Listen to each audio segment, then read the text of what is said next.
Kalau banyak orang yang resah, kalau sering pejabat itu ngeluh dan macamnya dan lain semacam, mestinya para pejabat yang mau dikonfirmasi pemberitaannya dalam macamnya, mestinya ya jangan takut lah, tanyakan dong. Sebagaimana pesan dari Ketua AMSI Jawa Timur, Mas Arief Rahman. Saya barusan aja tadi dapat laporan dari teman-teman Radar Madura menyampaikan bahwa di Sumeneb saja misalkan ada 300 media gitu. Ini kan tidak masuk akal.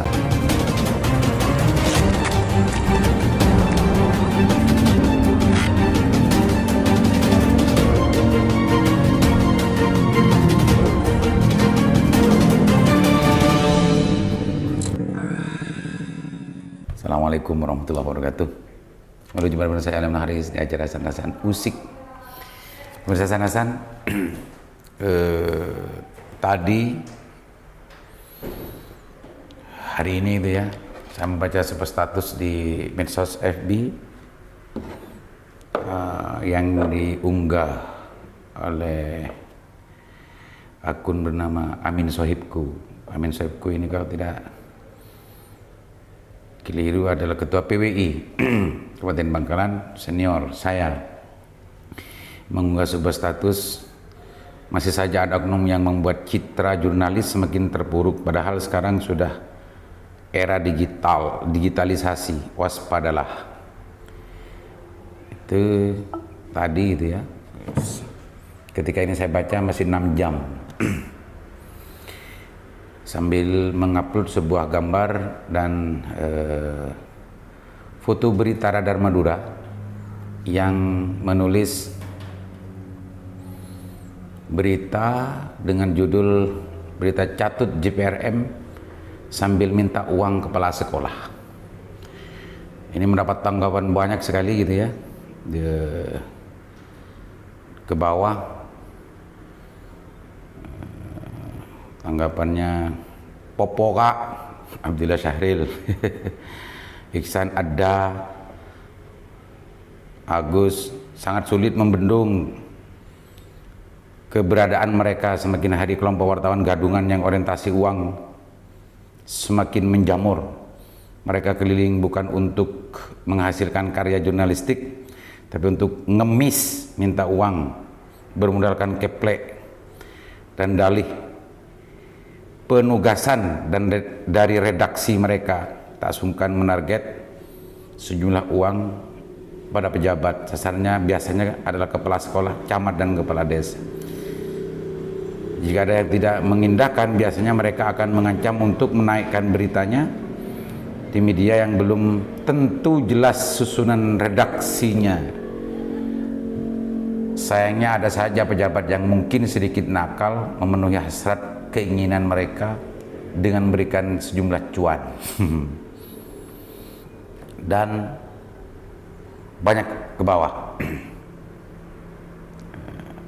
Biasanya wartawan dengan model preman ini datangnya berkelompok. Tulisan yang dihasilkan jika menulis semuanya sama alias copy paste, sampai titik dan komanya sama persis. Bahkan kesalahan dalam penulisan pun sama. Tanpa rasa malu mereka membagikan link beritanya ke media sosial. Kalau hanya satu link masih mending, ini kadang sampai ada 10 link berita dari media online yang berbeda, tapi isinya judulnya, fotonya dan salahnya sama persis. Ini tanggapan dari sana. Dan ke bawah ada tanggapan dari Imam Faik, pola koduh pasekenan pole tenang sesaleng teguk Kak. Darul Afik, Agus lucu juga ya, dan lain-lain, bawa banyak sekali. Eko Dian Wahyudi, mari tingkatkan kualitas saja. Sampai ke bawah ada Rosiman Untung, ini wartawan senior di Kabupaten Bangkalan dulu, tepatnya kalau nggak salah wartawan radio.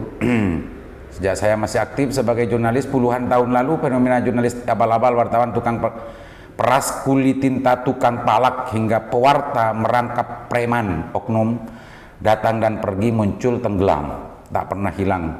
Profesi jurnalis itu sangat terhormat dan prestisius jika dibandingkan dengan moralitas dan rasa malu Jika keluar dari kode etik jurnalistik yang ada, setidaknya ada 2 penyebab mengapa penyalahgunaan profesi wartawan makin marak. Pertama, kesejahteraan dari lembaga medianya minim dan rendahnya moralitas personal wartawannya itu sendiri, dan lain-lain sebagainya. Kita usik mirsa. Berita JPRM yang dicatut namanya ini sebetulnya terkait dengan kepala sekolah SMK 3 kalau nggak salah, yang ditelepon oleh nomor yang mengaku wartawan dari JPRM minta sejumlah uang dan lain sebagainya, tapi pada akhirnya tidak jadi ya, karena mungkin kebetulan Bapak kepala sekolah ini mempunyai banyak teman dan teman wartawan dan jurnalis, sehingga mungkin dalam komunikasinya menangkap sesuatu yang janggal gitu ya, sehingga tidak sampai menjadi korban dari modus operandi dari pencatatan wartawan Wanadharma Madura, yang modusnya kalau tidak salah adalah minta uang karena sakit, untuk pengobatan sakitnya. Pemirsa Sandasan Usik, ini sudah lama sekali saya sejak awal-awal podcast ini ditayangkan dan dimulai gitu ya, untuk berkhidmat dan juga menyapa para pemirsa, berulang kali tema ini saya ungkap karena saya sendiri sering mendapatkan informasi, sering mendapatkan cerita dari cerita ke cerita, warung ke warung. Ada banyak gerombolan jurnalis yang memang tidak jelas gitu ya, datang kemana-mana, kepala sekolah, kepala desa, para pejabat, kepala dinas dan lain sebagainya, yang justru jauh dari perspektif orang yang selama ini menganggap bahwa profesi sebagai jurnalis dan wartawan itu adalah profesi orang-orang khusus, orang-orang spesialis, orang-orang yang terhormat, orang-orang yang betul-betul menjunjung tinggi etika jurnalistik dan tidak merendahkan dirinya di hadapan siapapun. Itu perspektif yang terbangun sebelumnya. Ternyata informasi-informasi yang datang silih berganti dan tiap hari justru banyak yang justru mengoreksi terhadap perspektif itu. Bahkan hari ini ada paket gitu ya antara jurnalis dan aktivis LSM dan macamnya itu berkolaborasi dalam rangka melakukan kegiatan-kegiatan yang justru mencoreng profesi kejurnalistikan dan juga profesi keaktivisan itu. Dan itu yang sering kita dengar, pemirsa. Anehnya juga ini anehnya juga, banyak cerita yang sama, tidak hanya di Bangkalan. Bahkan saya sempat kemarin tuh berbincang santai dengan Ketua AMSI Jawa Timur, Mas Arif Rahman. Cerita-cerita wartawan Grandong ini, wartawan Bodrek dan wartawan Grandong ini memang tidak hanya terjadi di Bangkalan, tapi di mana-mana. Ada semacam tren, gitu. Ada semacam tren semacam itu yang muncul di mana-mana, tidak hanya di Kabupaten Bangkalan, tapi di mana-mana. Ya modus operandinya mirip. Seolah-olah memakai hak jurnalis untuk mengklarifikasi dan tabayun terhadap sebuah persoalan para pejabat publik dan lain sebagainya, membawa sebuah persoalan gitu yang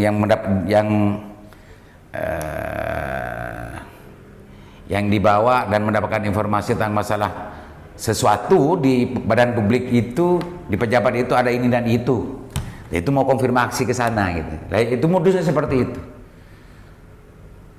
Anehnya yang terjadi justru banyak pejabat yang sebelum konfirmasi dan penjelasan itu diberikan, itu justru sudah takut duluan gitu ya, sehingga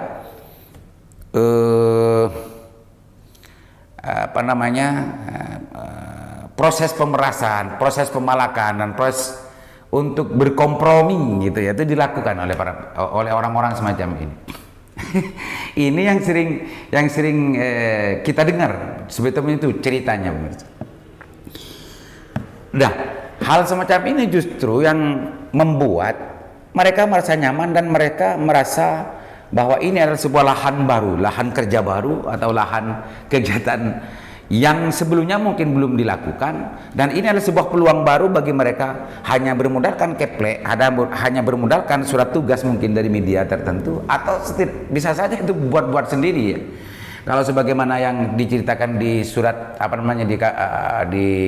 yang ditulis Radar Madura ini kan hanya mencatut lewat telepon dan macamnya, pura-pura kenal sebelumnya dengan satu pejabat, lalu minta sumbangan gitu ya, karena ada sakinah, ternyata dia hanya mencatut gitu ya. Jadi banyak sekali modus-modus operandi yang dilakukan oleh wartawan Bodrek ini, dan istilahnya wartawan gerandong ya. Bodrek dan gerandong. Jadi ngegrandong gitu kan. Kalau jalan mungkin ya hunting, dan istilah yang sering dipakai oleh teman-teman jurnalis untuk memburu berita itu. Ini bukan hunting namanya, tapi ngegrandong. Kapan ngegrandong yuk gitu mungkin ya, mungkin dalam komentarnya begitu. Dan ini justru yang menjadi iskal bagi orang-orang normal adalah ini mendapatkan tempat. Ini merasa mendapatkan tempat, dan kan saya rasakan dan saya melihat memang ini merasa mendapatkan tempat dari para pejabat. Jadi kalau banyak orang yang resah, kalau sering pejabat itu ngeluh dan macamnya dan lain semacam, mestinya para pejabat yang mau dikonfirmasi pemberitaannya dan macamnya, mestinya ya jangan takut lah, tanyakan dong. Sebagaimana pesan dari Ketua AMSI Jawa Timur Mas Arief Rahman. Saya barusan aja tadi dapat laporan dari teman-teman Radar Madura menyampaikan bahwa di Sumeneb saja misalkan ada 300 media gitu. Ini kan tidak masuk akal. Ya kan, ada 300 media khususnya online ya. Nah, ini dari aspek katakanlah, terus itu untuk menghidupinya bagaimana sekian banyak media itu. Tapi ternyata setelah ditelusuri tadi, jadi sebenarnya hanya dimiliki mungkin satu orang, punya 3, ada punya 5, bahkan mungkin lebih dari itu kan. Satu orang ini wartawan kemudian bisa punya itu karena mungkin saking mudah dan murahnya ya untuk bisa punya media berbasis internet ini. Nah, kami sebenarnya menghimbau kepada ya seluruh masyarakat, juga pejabat publik itu untuk lebih juga selektif, karena sebenarnya untuk di Dewan Pers itu kan ada 11 organisasi, baik itu organisasi yang resmi ya, resmi, organisasi profesi maupun organisasi perusahaan media. Nah, organisasi profesi itu yang menaungi wartawan. Itu ada BWI. Ya mestinya ditanyain dari mana, medianya apa, dan lain sebagainya. Masuk di organisasi mana, organisasi profesinya, apakah ke PWI, apakah yang lain-lain, apakah ke AJI, apa yang lain-lain. Tanyain sebetulnya agar itu jelas sebelum keinginan dari wartawan gerandong ini melakukan keinginannya untuk memalak dan menakut-nakuti sehingga meminta sejumlah uang atau yang lain sebagainya. Mesti ditanyain. Ini untuk mengoreksi menurut saya. Dan yang lain-lain dan yang lain yang lebih penting menurut saya, instansi atau pemerintah daerah yang mempunyai kewenangan untuk mengatur tentang masalah jurnalistik dan media penting untuk tidak sembarangan masukkan ke grup WhatsApp-nya wartawan, pers dan jurnalis di daerah itu. Dan secara administratif juga harus didata sebetulnya. Dan kalau ada sebuah media baru untuk melakukan kerja-kerja jurnalistik itu mestinya juga harus dibarengi dan juga didahului dulu dengan pemberitahuan bahwa media itu akan melakukan kerja-kerja jurnalistik di daerah ini dan macamnya, dan itu harus diterima, ada surat resmi dari media tertentu itu kepada pihak-pihak terkait, baik itu Kominfo ataupun yang lain-lain yang terkait dengan urusan kemediaan. Mestinya itu yang menjadi dilakukan oleh pemerintah daerah agar semaraknya wartawan Grandong ini tidak semakin subur dan tidak semakin merasa nyaman dan tidak merasa mendapatkan ruang dan peluang untuk melakukan aksi-aksi pemerasannya, aksi-aksi kotornya, aksi-aksi yang justru menghinakan dan juga memperburuk marwah dan juga martabat dari kerja-kerja mulia jurnalistik.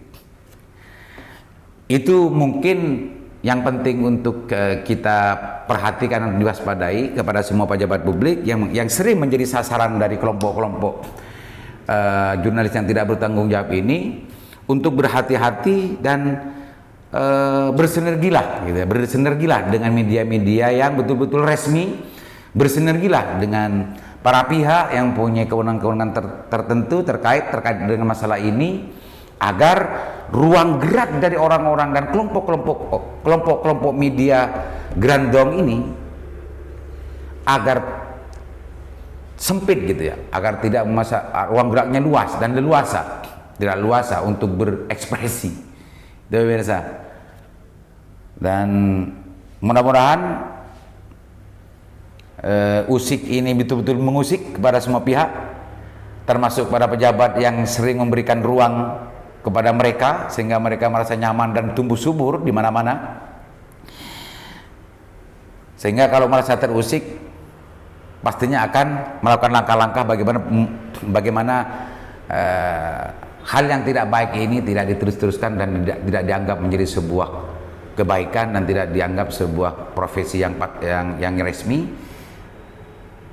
Yang lebih penting adalah tidak membuat keresahan terhadap siapapun gitu ya, termasuk kepada pejabat, termasuk kepada badan publik dan juga terhadap masyarakat, agar keresahan-keresahan ditimbulkan oleh kerja-kerja para jurnalis Grandong ini tidak semakin meluas dan tidak semakin merasa benar gitu dalam melaksanakan aksinya. Mudah-mudahan bermanfaat. Assalamualaikum warahmatullahi wabarakatuh.